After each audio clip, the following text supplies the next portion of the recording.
On September 4th, 2024, the channel SciShow, co-founded and hosted by Hank Green, uploaded a video called "Physicists Don't Understand How Knitting Works," a title that was sure to garner a lot of attention, and attention it got.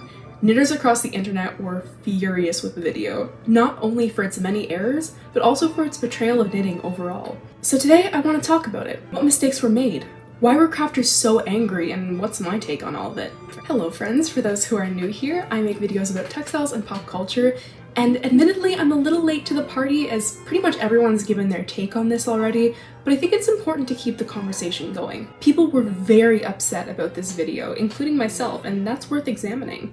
Now sit back, grab yourself a cozy drink, and let's dive into the video. Unfortunately, some of the information in this video is poorly researched. Two things in particular stood out to me.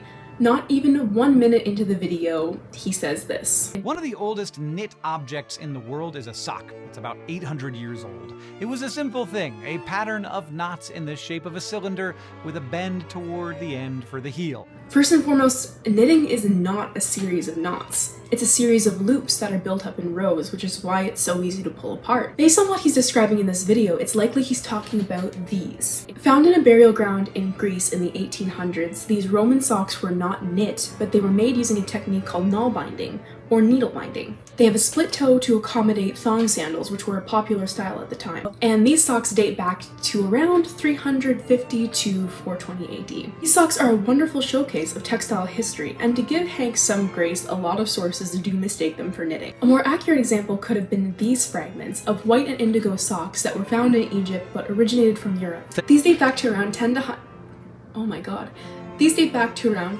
1200 AD and are the earliest example of knitting as we know it today. If you make anything with all knit stitches on its front side, called stockinette stitch, the top and bottom will curl toward you, while the sides will curl. This is incorrect, and a lot of people noticed it. The image he shows is called reverse stockinette stitch.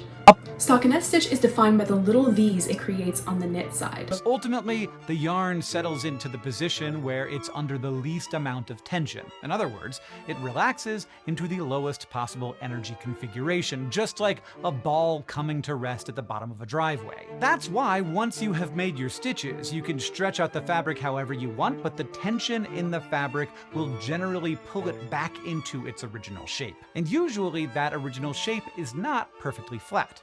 This claim I wonder about. I'm not a scientist or physicist, but I know that knit cloth settles and can be altered based on things such as blocking. If you stretch and block a piece of lace, for example, it doesn't just bounce back to the original way it was knit before. That could just be me not understanding what he's trying to say, but anyways. Those are the two biggest offenders of the video, both of which could have been corrected with a Google search. And that's not me trying to be mean. I'm not the best researcher either. But if your whole channel is based around presenting facts, accuracy is a pretty big deal. If they'd spoken to a knitter or taken a bit more time to research, I'm sure that these mistakes could have been avoided. I think it's safe to say that the majority of knitters found the tone of this video to be frustrating. As knitters and textile artists, it's a constant battle to have our work taken seriously. For centuries, it has been overlooked as nothing more than a woman's hobby, which completely undermines the skill, talent, and innovation of the craft. Phrases like, Perhaps knitting doesn't fill you to the brim with excitement. "It doesn't fill you to the brim with excitement," made a lot of us feel dismissed, because for so many of us, it does. We are so used to our craft being described as boring, granny, and low effort that even though his usual audience may not be excited by knitting, it once again paints us with that brush and alienates potential viewers. Another moment people have taken issue with was him describing the Roman sock as a simple thing, a cylinder tube with a bend for the heel to be exact. I want to be fair in this assessment, and I think Hank was trying to describe the shape of the sock rather than the technique, but I get why it got so much backlash. Anyone who's tried to knit a sock before knows it's anything but simple. Hearing it described so flippantly takes away from the tremendous amount of skill and patience it takes to turn a heel. No, centuries of knitters figured out how to make all sorts of patterns through trial and error. How it all works was mostly a mystery. I know for myself, rewatching this video, that clip was frustrating. Although probably not intended, it makes it out to seem as though knitters don't understand the forces at play in their own art. All you have to do is look at artists such as Gregory Oposkoyak and Sandra Buckland to know that this isn't true. And we don't need a physicist to tell us that knitting can be self-folding, insular, and shaped to be form-fitting. We know. Knitting isn't suddenly cool and innovative because physicists decided it was. It has always been cool and innovative, but historically unrecognized and undervalued. In fact, the computers that physicists likely used to do their calculations on exist the way they do because of textiles. If this video had been solely about the connection between science and knitting, no one would have a problem. It was the feeling of big boy science is cooler than silly granny hobby that really threw people off, and is why this video is receiving so much hate. It's hard to ignore the undercurrent of misogyny in this video. Do I believe that Hank Green and the SciShow team are misogynists? No, and I don't condone anyone going after them for that. I think it's more of a complicated societal problem that encompasses all of women's crafts. I don't have the education to pinpoint exactly why I feel this way, but what I do know is this. Knitting is not just a hobby, it's a survival skill. It clothes us, it's income that puts food on our table. It's innovation, engineering, coding, math, and language. Knitting is intelligent, and yes, it might be what your grandmother does to make you sweaters at Christmas, but that doesn't make it boring. And just because it's not in the hands of some cool scientists, doesn't mean it's not worth praise. Based on all these reasons, people were not happy with Hank Green.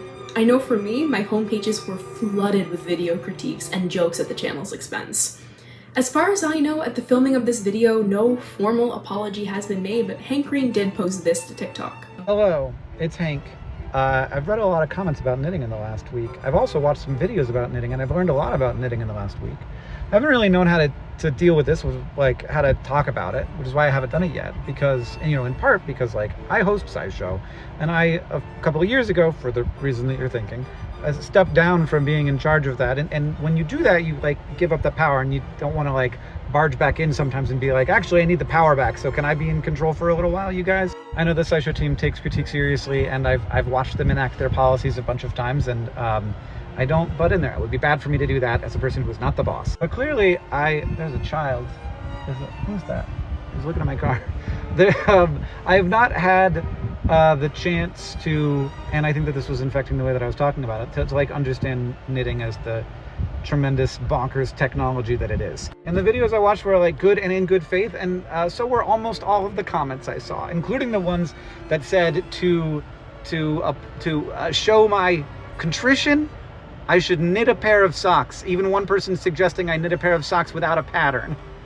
Which, please don't make me do that. So all of this begs the question, why did knitters get so mad?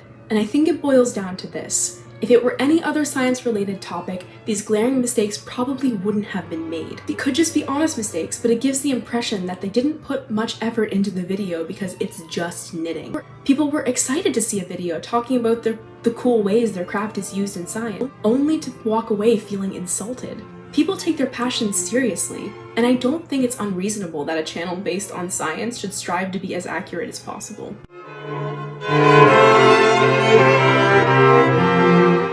As much as I'm disappointed in the video, I am grateful that it's opened up a conversation about how interesting textiles is.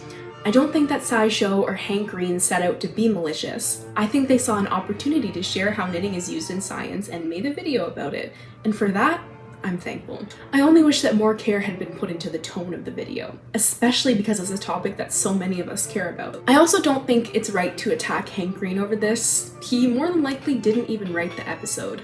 I just hope that he and his team listen to the feedback and are more mindful in the future. So that was my little rant for the day, and if you enjoyed this video, please feel free to like and subscribe. Any support is really appreciated.